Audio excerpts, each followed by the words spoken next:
how to use a Claude AI in Visual Studio Code. Okay, we're going to step-by-step tutorial, okay, and very easy, okay.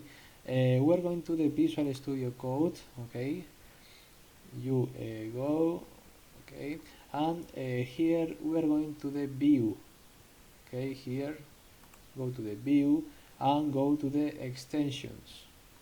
Go to extensions, and here you search, okay. You search Claude, you enter, okay, and you go to the Claude and you install a Claude code, okay. You install